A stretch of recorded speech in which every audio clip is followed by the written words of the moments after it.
बच्चियां ये प्राथमिकता ना हो। मुझे लगता है इनकी इस तरह की जरूर परवरिश हुई है।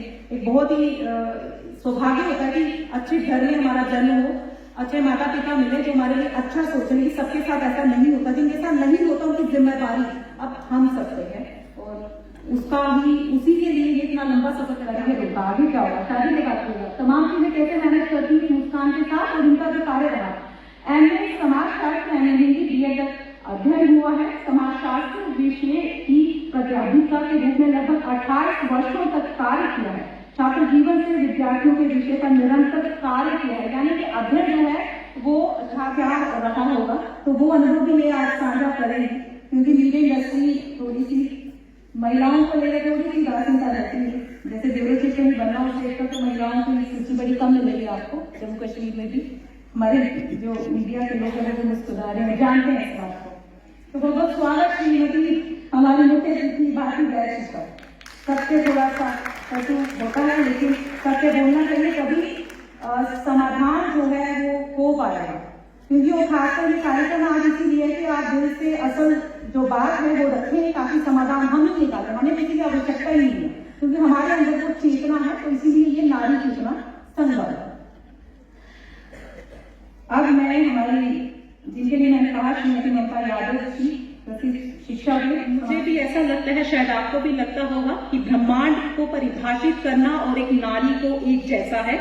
क्योंकि सृष्टि नहीं नारी बिना, यही जगत आधार। नारी के हर रूप की महिमा बड़ी अपार। क्योंकि हर रूप, चाहे वो माँ है, बेटी है, बहन है, हमारी बहू है, तो हर जो उसका रूप है उसकी महिमा बहुत आई होगी। मुख्य द्वार से तो आपने देखा होगा कि प्रदर्शनी एक लगाई गई है, विशेषकर जम्मू कश्मीर की जो महिला है जिन्होंने अलग अलग मोर्चे पे जो है एक हमारे लिए आज तक प्रेरणा बनी हुई है। और विशेषकर जो आंदोलन कई रहे हैं उसमें महिलाओं की क्या भूमिका रही, और उसमें खास तौर पे आपने बहुत से ऐसी प्रदर्शनी में महिलाओं से आज रूबरू हुई होंगी जिनके बारे में शायद आपने पहले कभी सुना ना हो, लेकिन आज आप उनका सारा परिचय भी इस पे लिखा है। और हम आपसे आग्रह भी करेंगे कि प्रदर्शनी को बहुत गंभीरता से आप देखें, क्योंकि आपके लिए ही नहीं, जो अगली पीढ़ी हमारी तैयार हो रही है उनके लिए जो प्रेरणा, सबसे पहले हमारी जम्मू कश्मीर की जो महिलाएं हैं उनसे हमारा रूबरू होना बहुत आवश्यक है। तो महिला समन्वय का भी बहुत बहुत धन्यवाद, क्योंकि आज मुझे भी बहुत सी ऐसी महिलाओं से।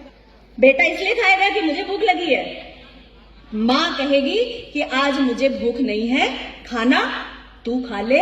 ये भारत की माँ है, ये भारत की महिला है और ये भारत का चिंतन है।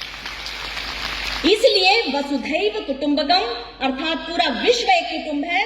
तो ये जो पूरा विश्व है, यदि ये सही रास्ते पर चलेगा, अगर न्यूक्लियर हमले नहीं होने हैं, यदि फिर से वर्ल्ड वॉर नहीं होनी है, यदि पूरे विश्व को सही रास्ते पर शांति के मार्ग पर चलना है, तो उसके लिए उसको भारत के चिंतन को समझना भी पड़ेगा, मानना भी पड़ेगा और उसको अपनाना भी पड़ेगा।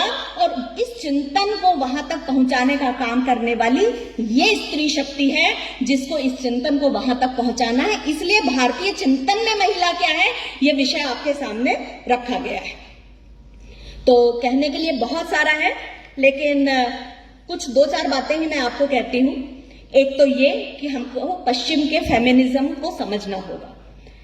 कई बार कुछ लोग ये भी कहते हैं कि सब कुछ अच्छा अच्छा था तो ये बताने की आवश्यकता क्यों पड़ती है। तो कभी भी सब कुछ अच्छा नहीं होता। देखा तो एक चावल जाता है, अगर वो पक गया तो ठीक है, साइड में कुछ कच्चे भी रह जाते हैं, कई बार कुकर से चिपक के रह जाते हैं कि नहीं रह जाते, रह जाते हैं। लेकिन उसके लिए सबको दोषी नहीं ठहराया जा सकता। कोशिश की जाती है कि अगली बार हम इस तरह से चावल बनाएं कि साइड में चिपके ही ना। तो इसी तरह से जो व्यवस्थाएं हमारी थी उनमें जो खराबी आई उसको ठीक करने का हमारा काम है।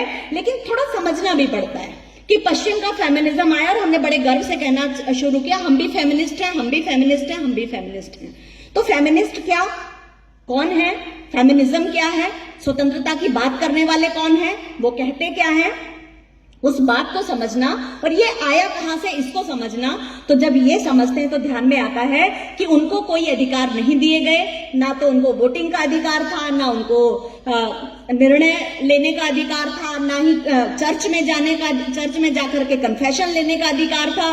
ये सारे राइट्स नहीं होने के कारण जब बॉल को लगातार दबाया जाता है तो जितना ज्यादा दबाओगे, जब छोड़ोगे तो क्या होगा, ऊपर आएगी, जितना ज्यादा दबाएंगे उतनी ऊपर आएगी। तो बहुत दबाया गया, बहुत दबाया गया, बहुत दबाया गया, और दबाते दबाते ऐसा हुआ कि उसने सारी हदों को तोड़ दिया और सीधे सिक्सर लगा दिया। अब वो सिक्सर ऐसा लगा कि उसके कारण से वहां की पूरी व्यवस्थाएं छिन्न भिन्न हो गई, परिवार खत्म हो गए, कम्यून बन गए। लेकिन कुछ दिन बाद एक पुस्तक भी आई, फादरलेस अमेरिका, और उसके बाद कहते हैं कि लौट के वहीं आना पड़ा और वापिस आकर के फिर से नई शुरुआत की कि नहीं, हम गलत थे, परिवार को हमको चाहिए, बिना माता और पिता दोनों के किसी भी बच्चे का विकास नहीं हो सकता। तो ऐसे हमको अलग अलग धर्मों में, अलग अलग देशों में महिलाओं की स्थिति क्या रही उसका चिंतन करना पड़ेगा।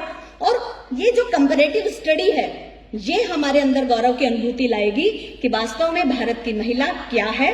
और आज के दिन भी आप अभी थोड़ी देर में सुनेंगे कि भारत के विकास में महिलाओं का क्या भूमिका रही। आप खुद भी बताएंगे कि भाई कौन सी कठिनाइयां हैं, उनका समाधान क्या है, ये सारी चीजें।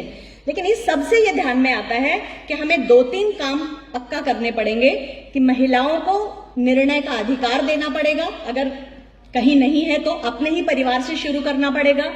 महिलाओं को शिक्षित करना, यानी शिक्षित हो रही हैं लेकिन वो और ज्यादा शिक्षा प्राप्त करें, उनको समाज में जिस तरह का सम्मान मिल रहा है वो सम्मान और ज्यादा बढ़े, और उनके पीछे जो पुरुष शक्ति है वो पूरी शक्ति से खड़ी होगी। तो ये जो दुर्गा शक्ति है, ये नारी चेतना संगम पे यहाँ उपस्थित हूँ, और मैं तो पहली बार इसमें पार्टिसिपेट कर रही हूँ। मुझे लगता है पहले भी हुआ होगा बहुत बार। और नारी के जागरण के लिए खास करके सनातन समाज में, क्योंकि सनातन ने नारी को बहुत महत्व दी है, बहुत शुरू से। और सनातन में जब हम बात सनातन की करते हैं और उसमें नारी की करते हैं, तो जब हम कहते हैं आजकल फेमिनिज्म में कि जी औरतें आदमियों की बराबर हैं, तो सनातन धर्म में तो नारी को पुरुष से आगे रखा गया है। और ये जो है हमको आजकल की जो बच्चे हैं हमारे और हमारी उम्र के लेडीज़ को भी, औरतों को भी, नारियों को भी ये समझने की बहुत आवश्यकता है कि ये बराबरी वाला मसला नहीं है। नारी को सनातन समाज में पुरुषों से बहुत ज़्यादा महत्व दी गई है, और नारी का मेन रोल जो है वो उसको समय के साथ, जैसे कलयुग है तो नेचुरली हर चीज़ उल्टी तरह से समझी जाती है, समय के साथ एक तमस पैदा हुआ है जिसकी वजह से ये माना गया कि जो नारी है उसको एक कमज़ोर मानी गई है, उसको बुरा माना गया है, आदमी से, पुरुष से नीचा दिखाया गया। वो बात नहीं है। नारी जो है उसको भगवान ने ही वो शक्ति दी है जो पुरुष में नहीं है। पहली चीज़, नारी का जो माँ का रोल है, जो उसमें शक्ति है एक माता बनने की, और जो उसकी शक्ति है माता, सिर्फ माँ के रूप में नहीं, सास के रूप में भी वो माता का रोल बहुत इम्पॉर्टेंट है। वो जो रोल है वो किसी के पास नहीं है। हमारे पुराणों में कहा गया है कि जो पिता है वो सिर्फ एक बीज डालता है, जो धरती है वो किस क्वालिटी की है, उसमें क्या पोषण है, पोषण तत्व हैं, वो उस जो आगे जो पौधा निकलेगा वो उस पर डिपेंड करता है। जो माता है उसको ज़मीन माना गया है, और सारे परिवार की जो शक्ति है, सारे परिवार का जो एक संस्कार हैं उस माता के हाथ में होते हैं। तो जो सनातन धर्म में जो चीज़ें, जो मुश्किल अभी मुझे लग रहा है आ रही है कि हम लोगों में बहुत सारे लोगों ने पीछे जाकर पढ़ने की कोशिश ही नहीं की है कि हम नारी के बारे में सनातन धर्म में कहा क्या गया है।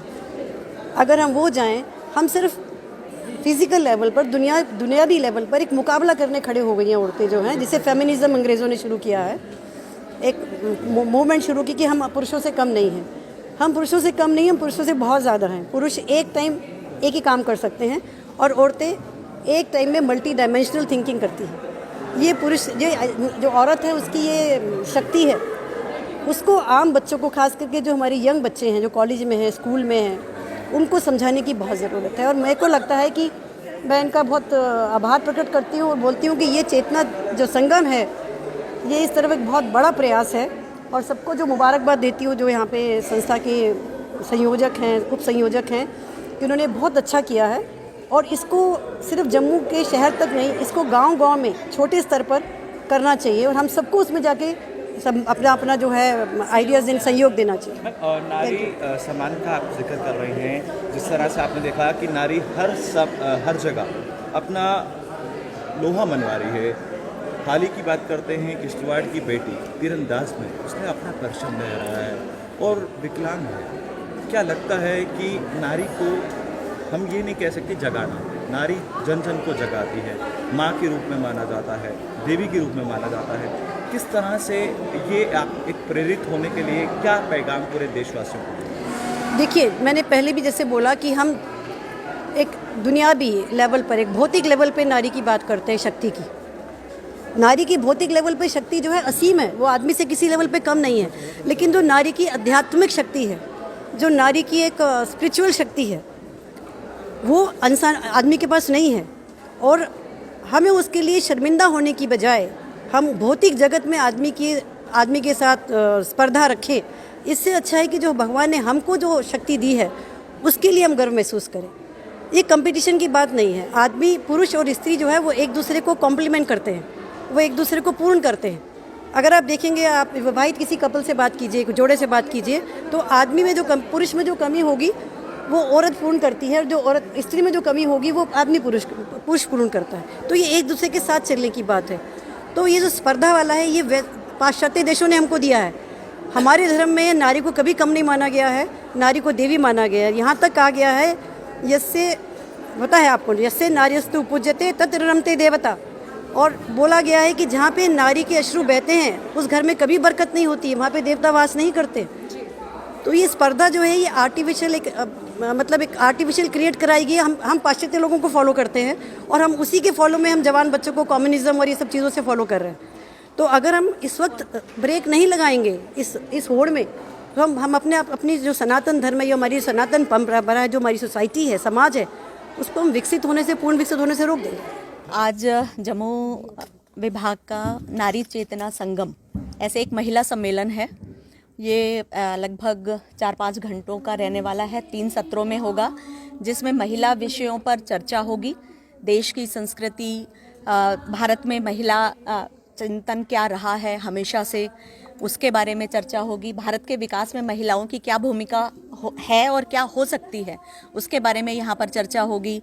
और कुल मिला के महिलाओं को काम करने में या महिलाओं के सामने ऐसी कौन सी कठिनाइयाँ आती हैं जिनका समाधान वो स्वयं ही कर सकती हैं। क्योंकि स्वामी विवेकानंद ने एक बार कहा था कि महिलाओं की समस्याएं अकेले महिलाओं की नहीं है, पूरे समाज की हैं। लेकिन अगर उनको शिक्षित करो तो वो अपनी समस्याओं का समाधान खुद कर लेंगी, अपनी कठिनाइयों को खुद दूर कर लेंगी। तो ऐसे कुल मिला के विमेन एम्पावरमेंट वैसे तो है ही हमेशा से भारत की संस्कृति में ये रचा बसा है, लेकिन कुल मिला करके अपने महिलाओं से संबंधित विषयों की ही चर्चा इस सम्मेलन में करने वाली है। आज देश के यशस्वी प्रधानमंत्री ने जो है ये कहा है कि जिस तरह से आज खेलों की तरफ हो, हर एक मैदान हो जिसमें महिलाएं बढ़ चढ़कर जो है भाग ले रही हैं। और ज़िला किश्तवाड़ की ही बेटी आपने देखा तीरंदाज और विकलांग है, उन्होंने भारत का नाम के साथ साथ जम्मू कश्मीर का नाम भी रोशन किया है। इसे आप किस तरह से देखते हैं, और दूर दराज के क्षेत्र में जो महिलाएं हैं उन्हें आप किस तरह से आगे लाएं? देखिए, ऐसा है कि जिस तरह से पिछले कुछ वर्षों में वर्तमान प्रधानमंत्री जी ने भी मैं नहीं कहूँगी कि सिर्फ महिलाओं के लिए बल्कि पूरे देश के लिए ही विकास के लिए जिस तरह का काम किया है, और उसमें भी महिला क्षेत्र में जो आपने कहा कि खेलों में महिला, तो मात्र उनका नहीं बल्कि सभी का है कि चाहे वो खेलों में हो, राजनीति में हो, आर्थिक क्षेत्र में हो, उद्यमी हो, चाहे वो साहित्यकार हो, चाहे वो शिक्षा के क्षेत्र में हो, सभी क्षेत्रों में महिलाओं का योगदान बहुत बढ़ चढ़ करके था। अगर कहीं कुछ कमी रह गई तो वो और होना चाहिए। तो जैसे आपने किश्तवाड़ के बारे में बात की, तो उस बहन ने जिस तरह से अपनी, कहना चाहिए, कमजोरी को ही अपनी ताकत बना करके जिस तरह से वो आगे आई है, तो मैं कहना चाहूँगी कि हमारे कम से कम, आज मैं जम्मू में खड़ी हूँ तो जम्मू कश्मीर की जो बहनें हैं वो उससे प्रेरणा लेकर के और आगे सभी क्षेत्रों में जाएं। दूसरा आपने कहा राजनीति के क्षेत्र में, तो वैसे तो राजनीति के क्षेत्र में महिलाएं अग्रणी रही हैं।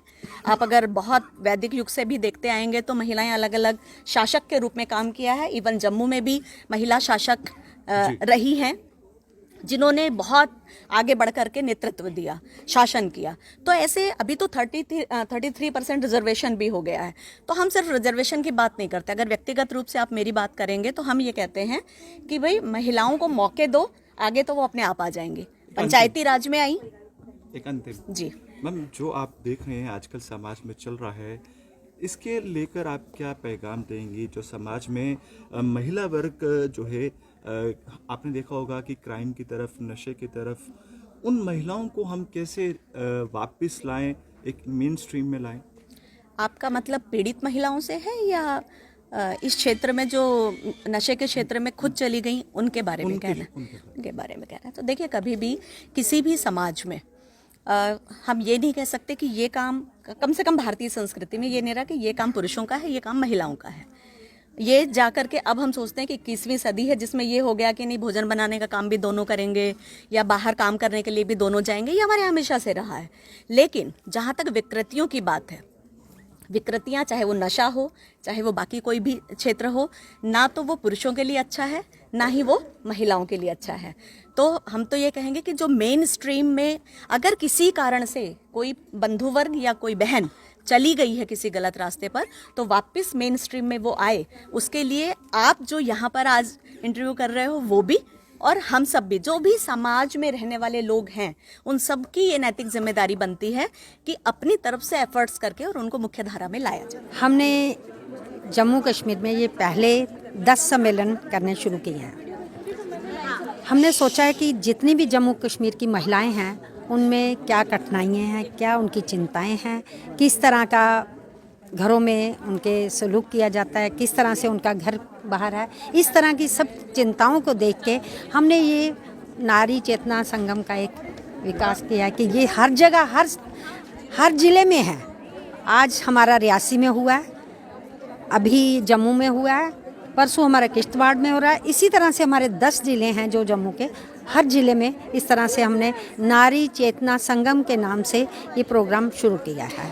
क्या आप महिलाओं को यहाँ से संदेश देंगे इस मंच से, और प्रेरित करने के लिए जो दूर दराज की महिलाएं हैं जिन्हें अभी तक किसी भी चीज़ से वंचित रखा गया है, उन्हें किस तरह से आप मेन स्ट्रीम में लाएंगे? इसीलिए हमने ये जो सम्मेलन रखे हैं, सभी गांव-गांव में, जैसे सभी डिस्ट्रिक्ट्स में रखे हैं, वो सभी गांव से महिलाएं वहाँ, यहाँ भी हमने बॉर्डर एरिया की महिलाएं, गांव-गांव से जो महिलाएं थी सब बुलाई थी। इसी तरह से सारे जितने सम्मेलन रखे हैं, जितने ज़िले हैं हमारे, उनके जितने आसपास गांव लगते हैं, उनको हमने इसी तरीके से ही मैसेज दिया है कि सभी महिलाएं एक बार इकट्ठा होंगी। अभी ये हमारी शुरुआत है, हम चाहते हैं कि आगे इसको बहुत बड़ा ये अभी छोटा संगम था, इससे भी बड़ा संगम करेंगे नारी। शुक्रिया, धन्यवाद। वीडियो जर्नलिस्ट गोपाल जी के साथ गुलिस्तान न्यूज़ से नमस्कार।